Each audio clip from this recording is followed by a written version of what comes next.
pessoal, meu nome é Murialdo Crescêncio, sou responsável pela plataforma de serviços financeiros em Prestacondo e gostaria então de fazer a abertura oficial do painel Legislação, onde teremos aqui alguns especialistas da área condominial, um especial do direito condominial, e eu queria agradecer a todos pela presença, queria agradecer ao doutor Henrique por ter aceito o convite, todos os nossos palestrantes, participantes aí que vão trazer um pouco do seu conhecimento no mercado condominial para esse encontro, tá?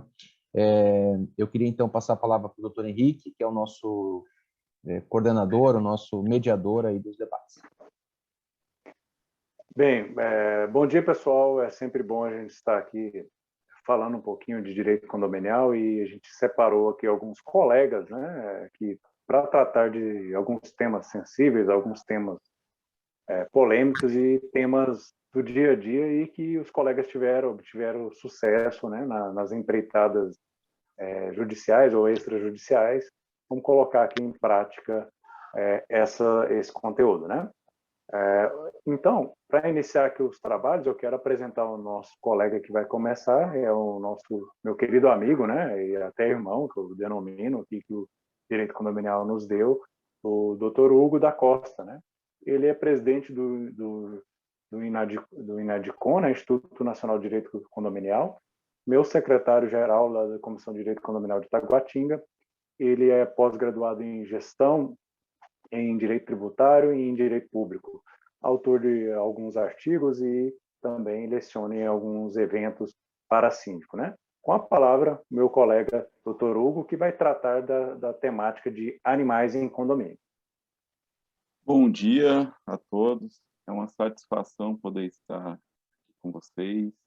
Fico muito feliz desses projetos que procuram trazer mais informação, né, aos condôminos, as pessoas que trabalham também, né, nesse segmento que é tão carente assim de informação. A gente fala que, apesar de termos vários profissionais, várias pessoas que atuam no segmento, que têm trazido conteúdo, a gente ainda vê por parte de alguns síndicos, ou até mesmo de alguns moradores, conselheiros fiscais, um pouco de desconhecimento sobre a matéria, né?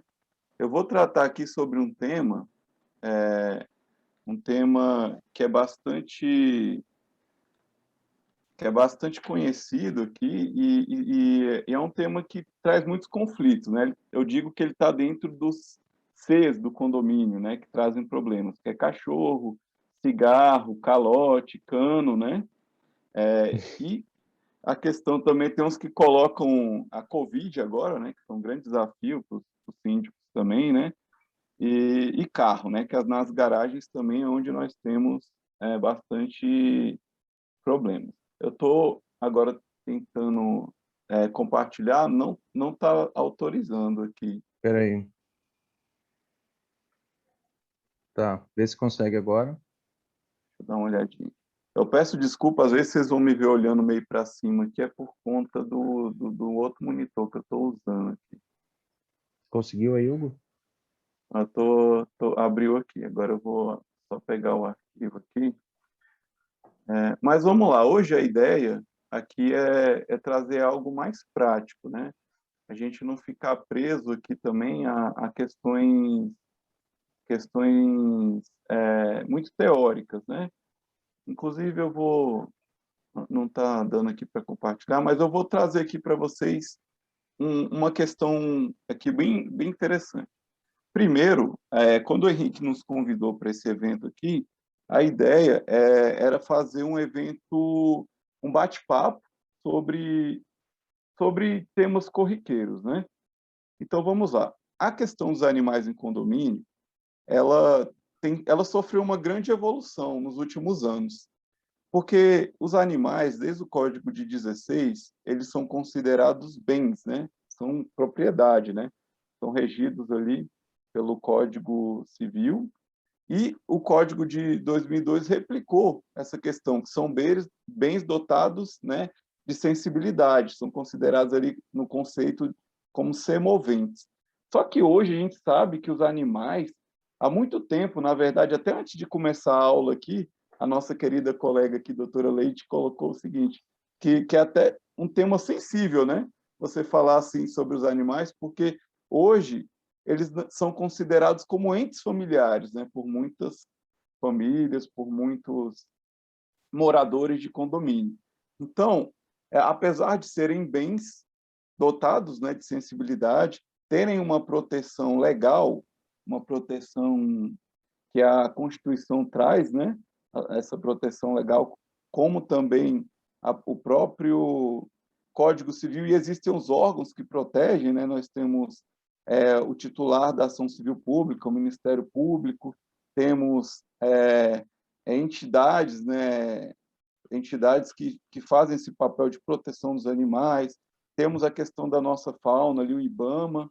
Então, assim, os animais têm uma proteção legal, inclusive é crime maltratar animais, né? E o que a gente vai trazer também esse ponto, que eu até escrevi um artigo para a revista dos condomínios, lá do doutor Francisco Egito, né, que foi um dos palestrantes Sim. aqui, quem eu tenho muito respeito, falando sobre essa evolução, porque os animais estão já bem presentes nas famílias, apesar dessa parceria com seres humanos, né, serem algo que data de 30 mil anos antes de Cristo, já tem desenhos de animais ali, como cavalos, né, bois, e o homem já assim, das cavernas, já assim, domesticando os animais. Apesar disso, hoje os animais estão ganhando esse status e a legislação está tentando evoluir para acompanhar essa novo status. Então, nós temos projetos de lei, alguns países já até mesmo já foram aprovados esses projetos de lei, onde os animais deixaram de ser coisas e passaram para um rol dos seres vivos. Esse processo chama descoisificação, né, que é sair do rol das coisas e entrar no rol dos seres vivos. Vocês estão conseguindo acompanhar mesmo sem os slides? Que eu queria Sim. bater esse papo com vocês. Tranquilo. Então, eles estão deixando de ser coisas e virando não, ganhando o status de seres vivos, né? E por que não de pessoas? Porque o Código Civil fala que a pessoa, né, quem tem a personalidade, né, quem está disposto na lei, né, que é o ser humano que nasce com vida, e pessoas jurídicas, que não é o caso o condomínio, é um caso atípico, né?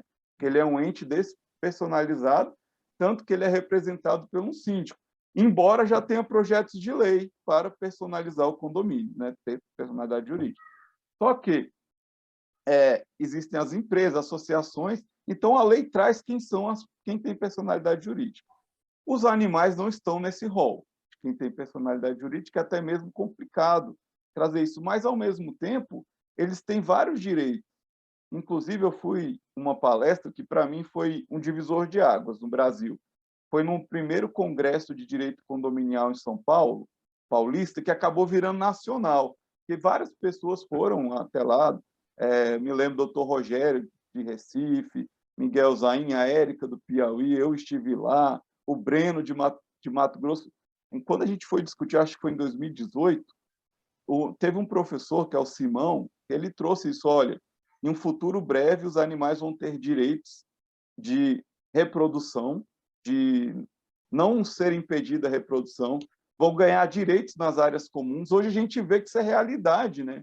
Hoje a gente vê que essa questão de animais pode ou não pode em condomínio já é algo ultrapassado, né? A gente já tem um julgado, que é o julgado que eu vou comentar, que é o julgado assim base, né, desse nosso bate-papo aqui, da terceira turma, que eu vou comentar o que eu vivi nesse julgado. Embora eu não tenha advogado nesse caso específico, eu posso trazer para vocês aqui que eu morava no condomínio onde a gata Nina, que foi a defensora aí, né, junto com a dona dela dos animais, ganhou no STJ, lá na terceira turma, o direito de morar em condomínio. Vamos falar de uma forma simples, né? A gata ganhou o direito de morar no condomínio. Por quê? Porque lá no condomínio que eu morava, ele tinha uma restrição na convenção. É proibido é proibido qualquer tipo de animal, né, dentro das unidades autônomas. Inclusive, tem uma plaquinha, né, na porta do seu condomínio, né? Tinha lá uma É plaquinha que era gigante, uma proibida. plaquinha você foi econômico, tem várias, umas placas desse tamanho que eu nunca Porque tinha visto. nós advogamos numa ação, eu e o Hugo, em conjunto, defendendo duas gatinhas também. Não, o doutor Henrique depois vai trazer esse ponto aí dessas duas gatinhas que ele defendeu lá, porque ficou até um pouco assim. Então, vamos lá. Aí, esse caso da gata Nina, da terceira turma, ele foi emblemático, porque a convenção era clara, é proibido os animais do condomínio. E o mais interessante que eu falo é porque eu acompanhei que o judiciário do DF, no início, era favorável ao condomínio. Então, muita gente mudou de lá, porque era multa de um salário mínimo. E aquilo ali ia aumentando, aumentando, e várias pessoas mudaram. Embora muitos animais lá não feriam aquela regra dos 3 S's, né? Que é saúde, sossego e segurança. Acho que é 1227, né, Henrique? Depois você me ajuda aí. É a regra dos 3 S. Então, mesmo alguns animais não estando ferindo, eles foram proibidos. Então, o judiciário foi condenando. Várias pessoas mudaram por conta das multas, como eu havia dito. Só que a Defensoria Pública, que patrocinou a causa da gata Nina, e a gata Nina, assim, eu vou ter até que um dia fazer o aniversário dela, alguma coisa assim, porque ela me ajudou muito na minha carreira. As minhas primeiras palestras que eu fui em televisão, em coisa, foi para comentar esse caso. Inclusive, a gata Nina até me ajudou a ter mais seguidores, porque ela apareceu no Fantástico, apareceu no jornal da Record, lá, aquele, que eu não estou me lembrando o nome, no da Record, também, do Domingo Espetacular. Aí aconteceu e essa decisão do STJ acabou mudando todo um cenário. No primeiro momento, o condomínio continuou a impedir os animais. Só que o que acontecia? Aí o Henrique vai entrar na causa e vai até confirmar comigo. Os outros moradores ganharam ali um precedente, né? Como no Brasil inteiro, né? A gente sabe que isso daí ganhou uma proporção gigantesca. Os outros moradores conseguiram também reverter a situação e o condomínio começou a levar sucumbências, né, Henrique? Conta aí como é que foi a sua ação. Inclusive, a gente fez uma audiência, né, de conciliação nesse processo que a gente atuou. O Hugo me indicou, ele não queria atuar porque era vizinho, aquela coisa, ele morava nesse condomínio. E aí nós conseguimos a tutela antecipada para permitir as duas gatinhas, né, os animais ficarem no apartamento. Era até de uma criança que é portadora de Autismo, né? de autismo. Isso. E aí ela não quis fazer o acordo e eu orientando, falando para a advogada até que atua na área condominial. Eu falei, colega, afaste a aplicação dessa regra, vocês estão tomando sucumbências, né? E eram muitas, tinham várias ações demandando. Falei, gente, faz um compliance, né? Porque é importante, está perdendo dinheiro aí, né? É pouco que seja, mas o condomínio está perdendo. Ah, mas tem a cláusula, tem validade. Falei, mas não, vai ser anulado todas no tribunal, né? E foi dito e feito. O processo eles tentaram viabilizar por meio de agravo, subiu para o STJ, tentou subir, mas não foi, né, admitido e acabou transitando em julgado e eles foram condenados em honorários, né? Mais de R$ 1.500 de honorário, aí você imagina, mais, sei lá, 4, 5, né? Olha o prejuízo que foi gerando dentro desse condomínio. Então, a tendência não tem como, né? O animal tem que ser permitido, como o doutor Hugo bem falou, desde que não perturbe, né, a saúde, sossego e segurança, a regra do 1336, 4 do Código Civil, né? Pode continuar, Hugo. Foi isso mesmo. Aí, como o Henrique e outros advogados, né, tiveram êxito, e eu sempre falando com o síndico, inclusive eu nem quis entrar com as ações, né, até convidei o doutor Henrique, ele colocou, e outros colegas, que eu falei, eu gosto muito do síndico. Ele até agora, ele saiu da gestão, né, ele decidiu não continuar, ele ficou mais de 10 anos lá. Só que eu falava para ele, olha, isso daí não vai ter como. Só que ele era uma pessoa que queria seguir a convenção. Aí vem um conflito, né? Porque a convenção fala que não, só que aí tem o direito de propriedade, né? Que ele está na Constituição Federal e o STJ entendeu assim, né? Então, o que aconteceu? Agora eu vou chegar no que hoje aconteceu, Henrique. Depois de muito tempo, através de uma assembleia, embora nós saibamos que para mudar a convenção são em 2/3, né? Só que o condomínio lá a gente nunca consegue 2/3, porque o condomínio é grande. O condomínio tem 420 unidades por aí, eu não sei ao certo. Então, assim, é impossível conseguir 2/3 com a legislação de hoje, né? Então, o que aconteceu? Nós fizemos uma assembleia simples mesmo, sem o quórum. Por quê? Porque se o judiciário suprimiu aquela causa, embora tenha sido um caso específico, não foi erga omnes, né?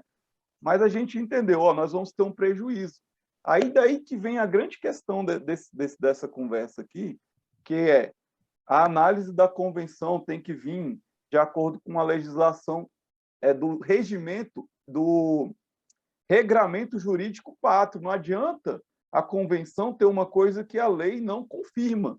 Mesmo que esteja na convenção, foi assim que o STJ entendeu, é nula a cláusula. E se é nula, a gente não precisa aplicar, né? Mesmo que tenha sido uma decisão apartada, entendemos por uma Assembleia que não atingiu os 2/3, né? Mesmo assim, a gente entendeu, não vamos mais aplicar, porque o condomínio já estava levando prejuízo. Toda ação era honorária.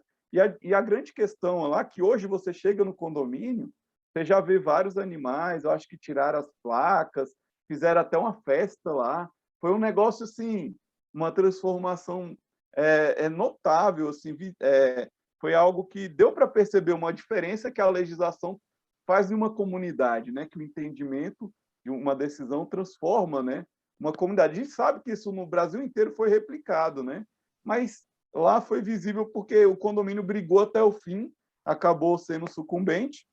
E, voltando aqui para a gente chegar no encerramento e abrir aqui para a conversa, isso tudo já decorre desses direitos que os animais estão adquirindo, que vem dessa questão do status que ele tem hoje. O mercado pet foi um dos únicos que não sofreu crise na pandemia.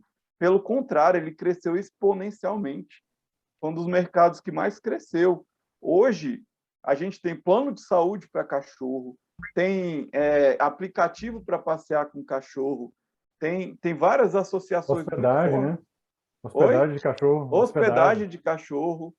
Temos todo um aparato, né, de cachorro, lazer para cachorro. Temos agora a bandeira pet friendly, né, dos estabelecimentos que aceitam animais. Então, assim, os animais estão conquistando um espaço muito importante. Agora, lembrando que, embora eles tenham o direito de estar no condomínio, desde que seguida a regrinha dos 3S. As pessoas querem aplicar esse julgado de forma geral, né? Qualquer animal, e não é assim. Gente, quando a gente fala em animais, também a gente não está falando só de pets, não. O síndico ele enfrenta problemas com animais silvestres. Tem um caso que eu sempre cito, que é um caso de um bugio, não sei se vocês viram, aquele macaco, bugio que atacou uma criança, mas graças a Deus a mãe da criança ali conseguiu salvar a criança, mas o síndico ali naquele momento agiu de forma correta porque ele avisou para as autoridades, ele avisou, olha, tem um animal silvestre, ele notificou. Imagina se esse síndico não avisa desse animal, gente. Olha o problema, né? Assim, isso foi parar até na notícia do G1, né? Só que ele estava todo amparado, porque ele notificou, e o síndico também não tem autoridade para, e nem pode, que é crime, né? Para ele tomar uma medida contra o animal. Então, a questão dos animais, até mesmo os insetos, são questões de animais em condomínio. Por exemplo, detetização. Muitos síndicos não sabem que, para detetizar o condomínio, a empresa tem que ter um ART, tem que ter uma anotação de responsabilidade técnica específica por um engenheiro, eu não sei se é engenheiro, um químico, eu não sei qual a formação, mas tem que ser um químico. Então, são muitas questões.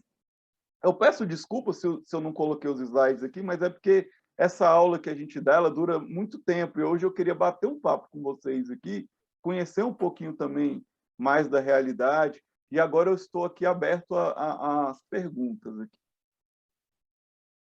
Pessoal, alguém deseja fazer uso da palavra, perguntar alguma questão? Se não, eu quero agradecer, né, o Hugo, a gente tem um tempo um pouco cronometrado aqui. Eu tentei seguir os 15 minutos. Ótimo, eu agradeço. Se alguém quiser perguntar, fique à vontade.